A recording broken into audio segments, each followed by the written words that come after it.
Assalamualaikum warahmatullahi wabarakatuh. Waalaikumsalam. Selamat malam. Baik, yang saya hormati Ibu Asi dan Ibu Anissa dan siswa. Baik, di sini saya akan mewawancara mengenai tugas mata kuliah yaitu pembelajaran bilingual. Di sini saya akan mewawancara Bu Asi terlebih dahulu, habis itu baru ke orang tua sama siswanya. Apakah Bu Asi sudah siap?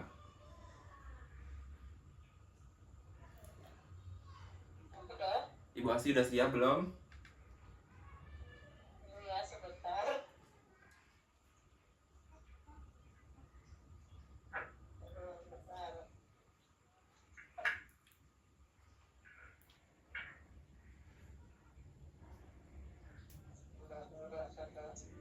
Siap. Nado, apa minta? Oke, Ibu, saya izin wawancara yang poin pertama. Apa yang Ibu pahami tentang konsep sekolah bilingual, Bu? Konsep bilingual, menurut pendapat saya, salah satu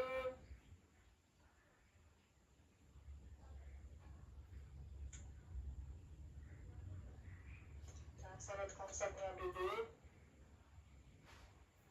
Oke, konsep bilingual itu adalah sebenarnya model pendidikan di mana pengajaran dan pelajarannya itu dilakukan menggunakan dua bahasa yang berbeda secara signifikan. Kedua bahasa ini biasanya disebut dengan bahasa ibu dan bahasa asing atau kita sebut sebagai bahasa Inggris. Ya, itu menurut pendapat saya, kenapa konsep sekolah bilingual atau sekolah bahasa ini lebih diutamakan pada pendidikan pendidikan di mana pengajaran dan pembelajaran itu dilakukan menggunakan dua bahasa dalam era sekarang. Oke, baik. Untuk pertanyaan selanjutnya, Bu, bagaimana sih penerapan sistem bilingual di sekolah ini, tempat yang Ibu mengajar itu? Penerapan sistemnya. Kalau penerapan sistemnya itu pada dasarnya itu sebenarnya itu sudah sedikit menguasai secara aspek ya. Karena seperti pada umumnya, contohnya seperti sekolah yang saya yang sedang sebagai pengajar di sekolah saya, terlebih itu lebih kepada ada beberapa persen yang mungkin anak lebih menguasai secara bahasa asing itu secara mudah dan mudah dimengerti. Tetapi ada juga di satu sisi yang mungkin butuh pengajaran yang lebih ekstra, itu ada juga. Jadi pada dasarnya penggunaan bahasa itu harus lebih di sehariannya itu pembiasaannya itu harus dilakukan sebenarnya di sekolah. Tetapi pada saat sekarang, contohnya seperti di daerah saya itu mungkin keterbatasan, terkadang anak juga kurang menggunakan gadget itu sebagai sesuatu yang penting pada dasarnya. Nah, kemudian tadi kita kurang pelatihan, kurang latihan di sekolah. Terkadang anak kalau kita sudah menjelaskan dengan bahasa asing, mereka selalu mengatakan seperti ini, Bu, bisa nggak translate dalam bahasa Indonesia? Padahal kita sudah semaksimal mungkin untuk mencoba supaya anak tuh bisa menerapkan sistem bilingual ini secara setidaknya itu secara sederhana lah menurut saya. Oke, berarti untuk siswanya itu masih harus menggunakan translate terlebih dahulu untuk mentranslatekan ke bahasa Indonesianya ya? Iya. Oke. Ya, jadi kita istilahnya kalau kita jatuhnya itu kita kayak kerja dua kali. Kita sudah menjelaskan, tetapi terkadang anak kurang mengerti. Oke. Untuk pertanyaan selanjutnya, nah menurut Ibu nih, apa sih Bu tujuan utama yang diterapkannya sekolah bilingual dalam pembelajaran ini, Bu? Tujuan utamanya, semisalkan contohnya kan untuk kayak semisalkan untuk kalau untuk apa untuk berbicara komunikasi dengan orang asing itu kan pasti perlu kan ininya untuk komunikasinya. Nah, tujuan utama dalam pembelajaran bilingual ini apa sih Bu menurut Ibu? Kalau menurut saya itu sebenarnya kalau tujuan utama bilingual itu dalam pembelajaran itu bisa kita jadikan itu sebagai 3 kelompok. Yang pertama adalah pilar konektif, yaitu pengembangan otak dan pikiran. Itu perlu sekali. Kenapa perlu? Jadi peningkatan keterampilan konektif atau bilingual advantage itu melatih otak untuk berlatih secara konstan. Misalnya ketika kita menunjukkan suatu dalam bahasa Inggris secara kognitif, mereka sudah tahu apa itu dalam bahasa Inggrisnya. Gitu. Kemudian lebih ke pilar global atau kompetensi penggunaan global. Tujuannya adalah bagaimana kita supaya memastikan anak empati dan percaya diri. Terkadang kan anak kebanyakan mereka itu karena tidak percaya diri, padahal pada dasarnya kalau mereka itu misalnya kita suruh nyanyi pakai bahasa Inggris, mereka itu kayaknya bisa, tapi ketika dalam pembelajaran itu terkadang kebanyakan siswa itu atau murid itu dia lebih menyatakan itu tidak bisa ya. Kemudian yang C itu adalah pilar akademik atau penguasaan materi pembelajaran. Artinya mereka itu memahami dan menggunakan istilah akademik vocabulary secara umum. Contohnya, saya selalu mengajarkan ke siswa atau murid itu pada waktu mereka contohnya dia di kelas 10. Saya observasi dulu. Sejauh mana mereka pas SMP itu tingkat pembelajaran bahasa Inggrisnya itu bisa, terutama dalam English vocabulary atau terkait kosakata. Seperti itu. Jadi dari situ kita bisa melihat kemampuan si A, si B, dia ternyata sudah bisa. Kemudian ketika dia di SMK kita cuma memoles saja bagaimana dia bisa secara fasih menggunakan bahasa asing tersebut. Seperti itu. Oke, baik, untuk pertanyaan selanjutnya. Nah, tadi kan dari tujuan utamanya. Nah, bagaimana sih dampak bilingual terhadap perkembangan akademik siswanya, Bu? Dampaknya seperti apa terhadap akademiknya siswanya itu? Kalau dampaknya mungkin saya lihat dari lebih ke bagaimana murid pada umumnya pada sangat positif ya, terutama pada dampak positifnya. Jadi kemampuan kognitif itu kemampuan untuk dengan mudah berpindah antara konsep tugas yang berbeda.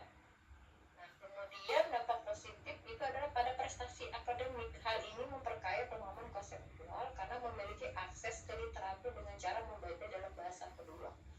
Ya, maka dari itu setiap kali saya kalau misalnya dia membuat make a conversation atau dialog, itu saya selalu cukup mereka itu untuk lebih ke menghafal. Ketika dia membuat latihan, dia suruh menghafal, itu adalah bagaimana dia membaca dalam bahasa kedua. Jadi dia tahu misalnya pronunciation bagaimana cara mengucapkannya, itu mereka lebih tahu kalau ketika mereka menghafal itu bukan sebenarnya pada dasarnya itu lebih ke prestasi akademik ya, karena saya selalu menanyakan kamu bahasa Inggrisnya kemarin dapat berapa atau pernah ikut lomba kah, seperti itu. Nah itu sehingga nanti mungkin kita lebih mudah untuk mengakses bagaimana dia memahami dan memperkaya pemahaman tadi. Seperti itu. Oke, nah untuk pertanyaan selanjutnya, apakah pembelajaran bilingual ini berpengaruh positif terhadap keterampilan komunikasi siswa sehari-hari? Iya, itu sebenarnya mempengaruhi bagaimana, karena pada dasarnya komunikasi bahasa itu apalagi ini sebagai dijadikan apa istilahnya lebih ke dui bahasa ya, kalau kata saya itu bahasa keduanya. Kalau kata bahasanya kan pertama kita ada bahasa ibu gitu kan. Nah pada era sekarang kalau menurut saya itu memang sangat diperlukan untuk lingualisme ini atau kita sebut dui bahasa itu, karena ini bisa mempengaruhi dengan memiliki pengaruh yang sangat positif terhadap keterampilan komunikasi. Contohnya kayak di sekolah saya itu kan adalah SMK pariwisata, itu kan ketika mereka PKL, prakerin, itu kan bahasa asing itu pernah digunakan dalam interaksi mereka dalam mereka praktek terus apalagi terkadang ketika ada turis asing mereka bisa menghandle dengan kemampuan mereka yang mungkin didapat di sekolah tadi. Oke. Untuk selanjutnya, bagaimana pengaruh bilingual ini terhadap identitas budaya dan bahasa Indonesia siswanya, Bu? Pengaruhnya terhadap identitas budaya. Mungkin kalau menurut saya ya, sistem bilingual terhadap identitas budaya dan ini lebih ke bagaimana lebih ke dampak dua sisi. Yang pertama mungkin pengayaan budaya melalui wawasan dan tantangan pelestarian bahasa Indonesia. Jadi kalau misalnya kedua pengayaan itu terdapat dua sisi itu adalah mungkin lebih ke terutama kita mendapatkan wawasan global tadi. Bagaimana misalnya menjelaskan bahasa asing secara detail atau lebih ke kita lebih memberikan tantangan pelestarian bahasa Indonesia. Tapi ketika bilingual ini muncul, mungkin anak-anak lebih ke mengertinya di bahasa asing. Karena tidak terlalu untuk mengetahui bahasa Indonesia dengan baik. Mungkin itu yang lebih dampaknya. Oke. Untuk selanjutnya, nah adakah perubahan sikap belajar siswa sejak diterapkan sistem bilingual? Apakah dia Kalau di SMK ya mungkin ada karakter kelasnya yang mungkin memang benar-benar terbiasa mereka dalam kehidupan sehari, nggak mesti di sekolah, di rumah juga mereka selalu menggunakan bahasa asing, keluarganya saya tanya gitu kan. Nah apa namanya, jadi teman-teman lainnya itu mungkin ada secara positifnya mereka lebih ke motivasi ya, ketika melihat temannya yang mungkin lebih influence belajar bahasa Inggrisnya, speakingnya oke, seperti itu mereka pun terlebih memotivasi. Apalagi perubahan sikap itu mungkin lebih ke positifnya, apalagi ketika anak ya sudah sering misalnya ketika berkegiatan mereka selalu menjadi pendamping atau misalnya mewakili, itu tuh sepertinya perubahan sikap pada dirinya, maka dia akan terus termotivasi untuk lebih bisa menguasai bahasa Inggris gitu. Kemudian lebih ke diri dan keterampilan aktif yang pertama dia peningkat motivasi belajar tadi. Yang kedua adalah perubahan sikap terhadap keterlibatan dan inisiatif. Jadi mereka tuh berinisiatif, berpikir. Kalau saya sudah termotivasi belajar bahasa Inggris dengan baik, berarti perubahan sikap dan keterlibatan saya itu juga pasti akan mengikuti. Dan tentunya nanti akan meningkatkan tantangan yang sikap yang mungkin muncul. Tantangannya kalau saya bisa belajar bahasa Inggris dengan baik atau bahasa asing dengan baik, berarti walaupun di situ misalnya ada beberapa terkadang kan jujur ya, ketika dia berhubungan dengan native speaker yang asli, itu tuh sebenarnya itu yang membuat tantangannya, karena terkadang mereka cara berbicaranya, kemudian pronunciation yang mereka gunakan itu sangat berbeda dengan mungkin dengan kita yang orang benar-benar istilahnya kita keseharian kita menggunakan bahasa Indonesia atau bahasa daerah tadi gitu. Oke. Nah, untuk selanjutnya, apa saja nih yang manfaat utama yang dirasakan siswa melalui pembelajaran bilingual, Bu? Manfaatnya seperti apa? Mungkin ya yang pertama itu lebih ke mencakup peruntungan kognitif tadi yang terkait dengan otak. Kemudian akademik dan sosial global, manfaat ini mungkin lebih mempersiapkan murid untuk menjadi individu kompeten dan berdaya saing di dunia modern. Jadi intinya manfaat yang mungkin yang dirasakan kalau kita terus istilahnya mencokokin lah ya untuk bilingual ini di mungkin itu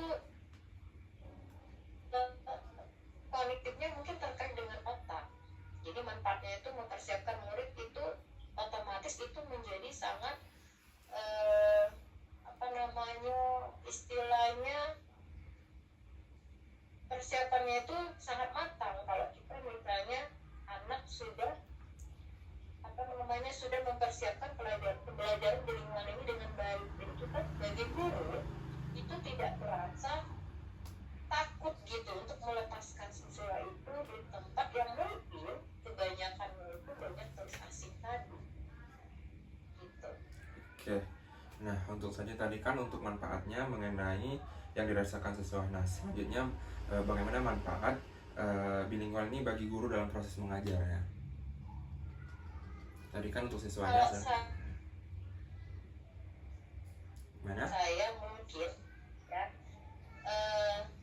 terkadang kan jujur ya, kalau kita tuh yang pertama mungkin ya, bagi guru itu mengajar lebih meningkatkan kompetensi profesional, memperkaya metodologi pengajaran dan membuka peluang karir yang lebih luas. Kemudian bagaimana pengisian dan operasi guru dalam berbahasa termasuk kata-kata akademik dan akademik vocabulary. Kemudian yang spesifiknya kita lebih ke kepercayaan diri guru dalam komunikasi dalam penerapan metodologi atau kita sebut sebagai content and language integrated learning. Ya, jadi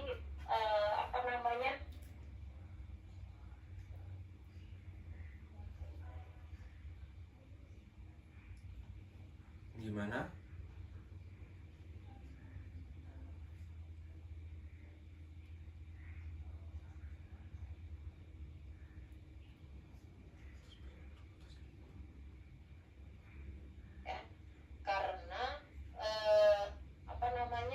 kalau istilahnya kita tinggal lebih merubah gitu bagaimana pembelajaran yang mungkin diberikan di kampus perkuliahan, tetapi ketika kita berhadapan dengan murid, bagaimana kita supaya murid itu bisa mengerti, apalagi kita menggunakan bimbingan. Jadi itu otomatis pada dasarnya itu meningkatkan kompetensi kita tuh sebagai guru tuh, memperkaya tadi kompetensi profesionalnya itu diwajibkan gitu kan. Jadi itu hal yang mungkin yang lebih signifikan kalau menurut saya ya. Kemudian kita juga sebagai guru kita juga lebih bisa sudah benar nggak kita ngomong dalam hal misalnya kefasihannya, akurasi gurunya, akurasi dan sebagainya. Nah itu sudah tentunya belum ya. Kemudian kepercayaan diri. Terkadang kan jujur saja ya, kita sebagai guru bahasa Inggris itu walaupun kalau dulu ya, kalau di Bangkula mungkin kita masih bisa kita komunikasi dengan teman. Tapi kalau kita misalnya kalau misalnya di kelas itu ada siswa yang mungkin komunikasinya dia lancar menggunakan bahasa Inggris, itu istilahnya menjadi salah satu kita dalam dalam kita berkomunikasi lebih kemuasaannya lah ya, seperti itu. Oke. Nah, untuk selanjutnya, apa sih kendala terbesar yang Ibu alami dalam mengajar dengan sistem bilingual ini atau yang dua bahasa ini?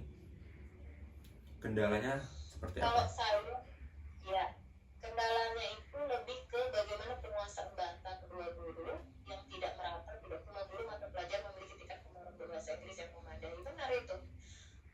Pada dasarnya, ya, kalau saya mungkin lebih ke spesifiknya, mungkin kalaupun saya juga istilahnya masih belajar dalam hal ini juga ya, mungkin kita memandang juga kalau misalnya bilingual itu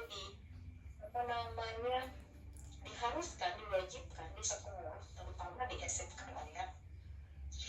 Nah, nanti kita memikirkan juga bagaimana penguasaan bahasa Inggris tentang guru-guru yang bukan pelajaran bahasa Inggris. Itu sih yang lebih kendalanya. Yang kedua adalah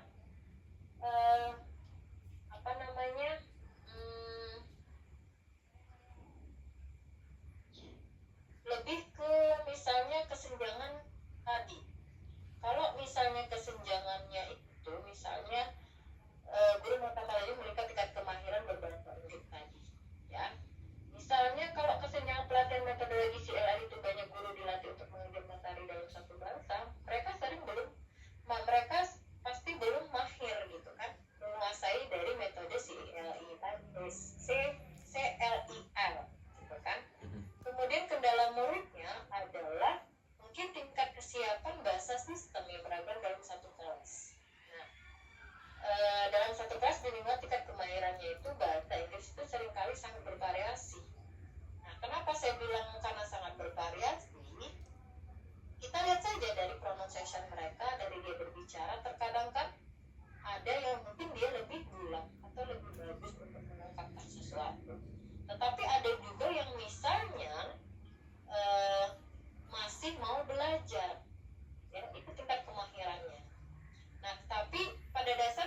Oke.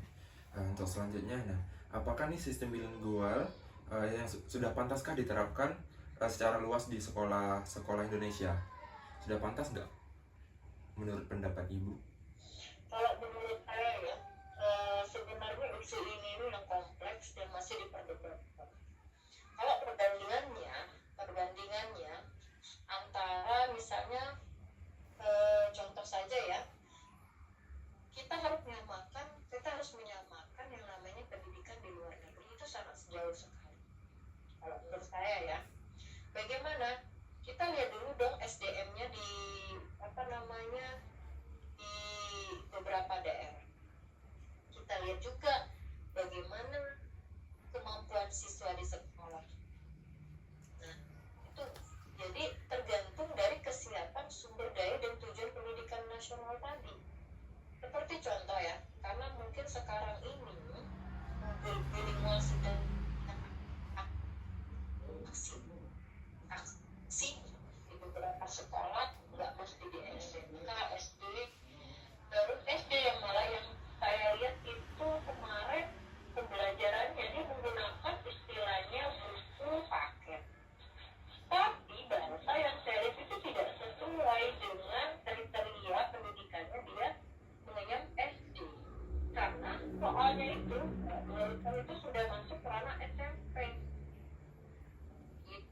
Itu sudah masuk ranah SMP sebenarnya.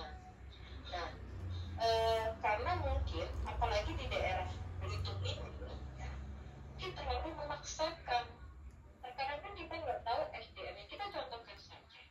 Walaupun kita lihat dari dari sisi pendidikan orang tuanya. Walaupun sebenarnya sekarang ada kita menggunakan handphone yang mencari, tapi belum tentu kita istilahnya nggak bisa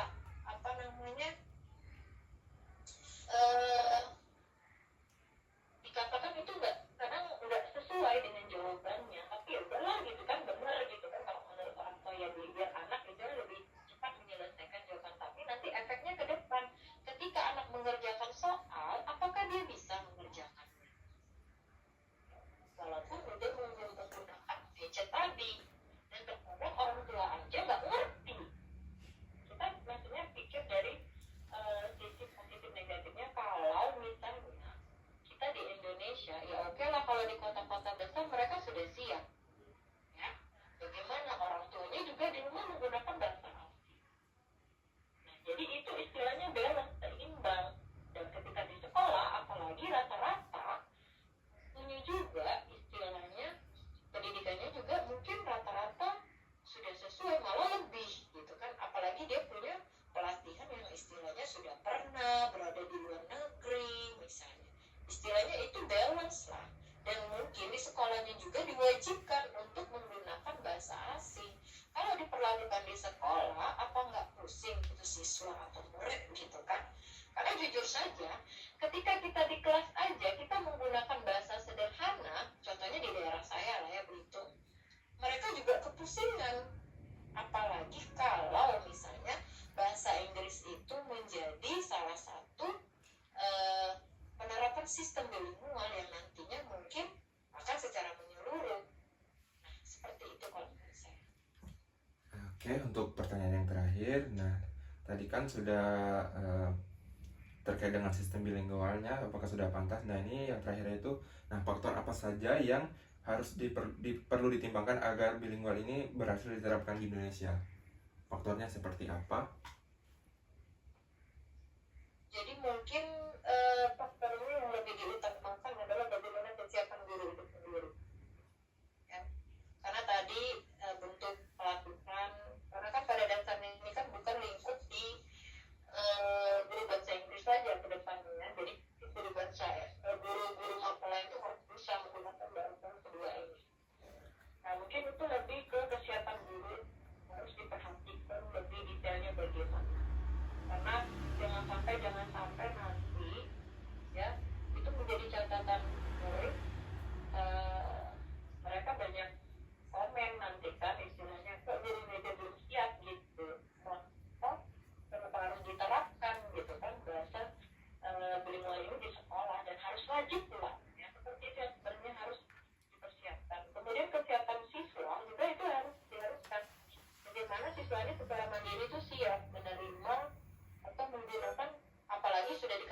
wajib untuk menggunakan bahasa bilingual tadi. Kemudian dukungan kurikulum juga harus bagaimana sekolah itu mendesain kurikulum itu yang sesuai dengan karakter siswa itu sendiri, kemudian juga kesiapan siswa itu harus diutamakan, terutama siswa. Guru pun juga harus bagaimana supaya kurikulum itu maksudnya bisa menyesuaikan kesiapan guru secara detail dan mungkin secara jelas tadi. Kemudian materi dan dukungan itu harus materi juga harus, kemudian dukungan lingkungan. Bagaimana dukungan lingkungan itu supaya penerapan sistem bilingual ini menjadi sangat kompleks. Oke, baik, terima kasih. Seperti itu jawabannya. Ya, baik, terima kasih Bu Asi untuk jawaban yang mengenai yang saya ajukan tadi. Selanjutnya saya ke orang tua siswa dan siswa. Baik, saya akan wawancara orang tua siswa terlebih dahulu, nanti baru ke siswanya lagi. Nah, apakah Bu Anissa ini sudah siap?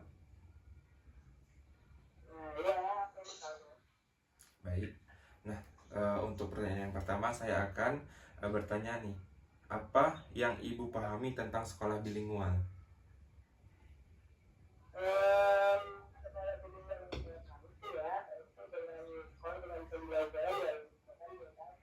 Ya.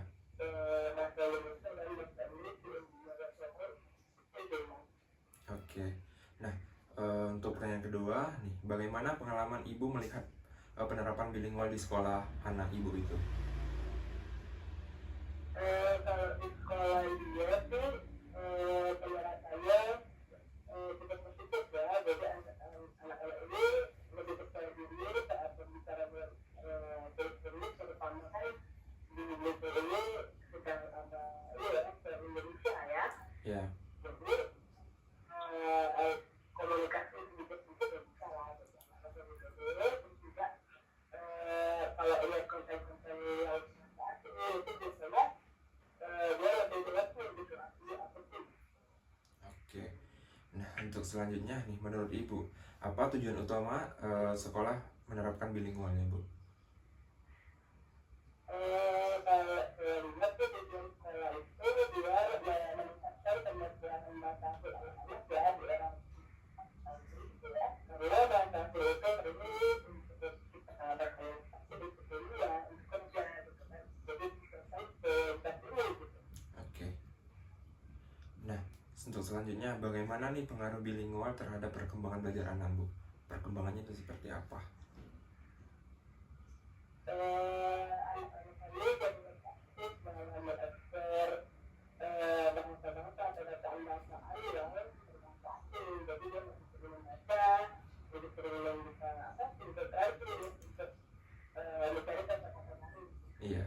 Oke. Untuk selanjutnya, apakah pengajaran bilingual ini membantu anak dalam keterampilan komunikasi sehari-hari? Semisalkan di keluarga ataupun di masyarakat, misalkan seperti itu. Kalau untuk keluarga, maksudnya dia sama ibu-ibunya yang sudah baik sekali ya, sama kata-kata itu ya, mereka tidak bisa komunikasi tuh, terus tidak lewat yang online biasanya, kemudian mereka juga sudah ngerti gitu, Berarti sepantaran sama dia, berarti dia sudah bisa komunikasi sehari-hari gitu ya, sepantaran sama dia gitu kan? Oke. Nah, untuk selanjutnya, bagaimana nih dampak bilingual terhadap penggunaan bahasa Indonesia dan budaya anak? Kalau lihat tuh anak-anak ini tetap membaca ya dan tidak lupa akan rasanya sendiri, terutama bahasa daerah daerahnya sendiri juga masih digunakan sehari-hari. Terus bahasa Indonesia tidak ada lupa, tapi tetap seimbang sih dengan bahasa aslinya gitu. Oke. Nah, untuk selanjutnya, adakah perubahan sikap belajar anak sejak mengikuti sekolah bilingual? Kalau perubahan belajar itu tadi ya lebih tertarik untuk belajar hal baru yang bersifat luar negeri gitu ya.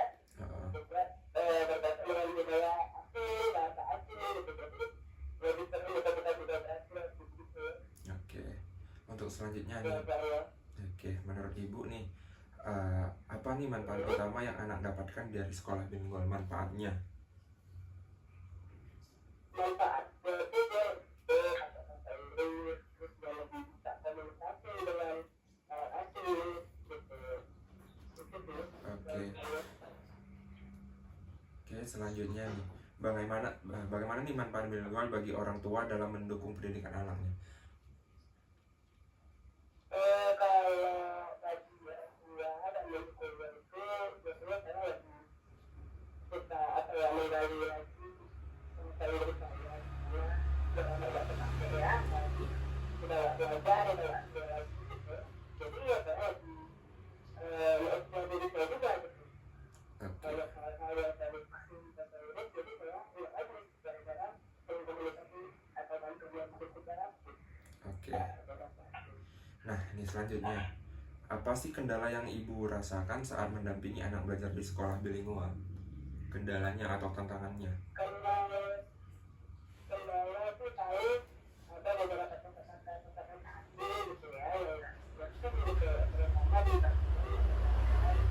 misalnya matematik atau sains gitu ya yang menggunakan rumus rumus kan kalau di translate ke Inggris itu agak berbeda dengan Indonesia Ya, itu sebenarnya itu saya lebih harus belajar lagi oke. Nah, menurut Ibu nih, apakah sistem bilingual layak diterapkan lebih luas di sekolah Indonesia? ya ada sih asal bisa mempertahankan atau mengembangkan dan melanjutkan sama bahasa Indonesia ya ya sebetulnya bahasa Indonesia adalah bahasa kita sendiri gitu Oke, bahasa yang harus kita berarti oke. Oke, untuk yang terakhir Bu, selanjutnya nih. Nah, apa saran Ibu agar sekolah bilingual ini berjalan lebih baik di Indonesia? Sarannya? kalau menurut saya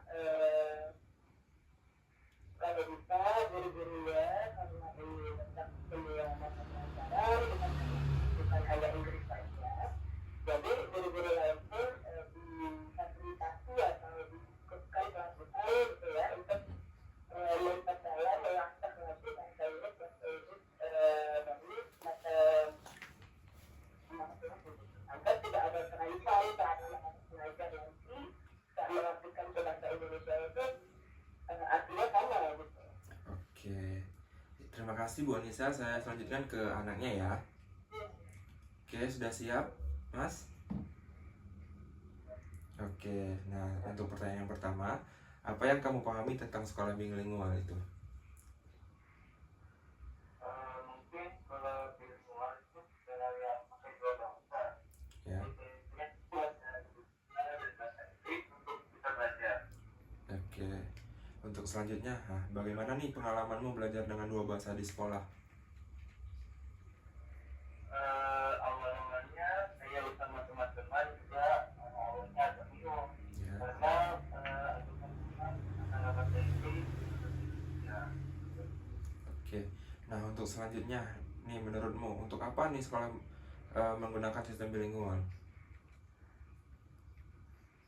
menurut saya sekolah menggunakan supaya kita jago dalam berbahasa Inggris dan siap kalau nanti sekolah bekerja ke luar negeri dan juga jika ada beasiswa ke luar negeri. Oke. Nah, untuk selanjutnya, apakah belajar bilingual ini membuatmu lebih mudah memahami pelajaran? Menurut saya kan ya karena kalau nggak ngerti dalam suatu bahasa asing bisa dijelasin pada bahasa satunya lagi. Oke. Nah, untuk selanjutnya, apakah bilingual ini membantu kamu berkomunikasi lebih lancar sehari-hari dengan teman sepantaranmu atau gimana? Yang di keluarga ataupun gitu? Ya, aku jadi lebih lancar ngomong ke bahasa Inggris, apalagi kalau misalnya orang asing atau mereka keluar luar negeri atau sambil bermain game. Oke. Nah, untuk selanjutnya, bagaimana perasaanmu terhadap penggunaan bahasa Indonesia dan budaya di sekolah bilingual nih?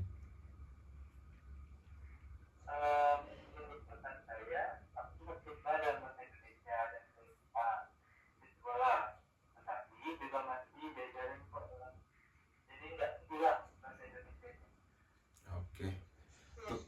selanjutnya, apakah sikap belajarmu ini berubah sejak ada bilingual di sekolah? Ya, aku lebih semangat belajar dan lebih rajin baca buku dan Inggris juga. Dan juga melihat konten-konten dalam bahasa Inggris jadi mudah untuk bisa dipahami. Oke. Nah, apa sih manfaat utama yang kamu rasakan dari belajar bilingual? Manfaatnya seperti apa? Mungkin manfaatnya bisa mengerti dua bahasa, lebih gampang mencari sebuah informasi, dan bisa ngobrol sama orang asing di berbagai negara. Oke. Untuk selanjutnya, apakah guru lebih mudah membantumu belajar dengan adanya bilingual? Mestinya tidak, karena guru bisa menjelaskan kedua bahasa. Jadi kalau aku bingung, bisa langsung ngerti. Oke. Berarti bisa langsung ditanyakan ke gurunya gitu ya? Ya, Oke. Untuk selanjutnya, apa sih kesulitan yang kamu alami saat belajar dengan sistem bilingual ini? mungkin kesulitannya itu susah dalam mengartikan kata-kata baru dalam bahasa Inggris. Apalagi kalau penjelasan dari gurunya itu susah. Oke. Selanjutnya, menurutmu, apakah semua siswa di Indonesia ini sebaiknya belajar dengan sistem bilingual? Menurutku sih bagus saja, tapi harus pelan-pelan dan disesuaikan supaya semuanya bisa ikut. Oke. Nah, untuk yang terakhir, apa sih menurutmu perlu ditambahkan agar belajar bilingual lebih menyenangkan? Apa yang menurutmu perlu ditambahkan agar menyenangkan? Mungkin menurut saya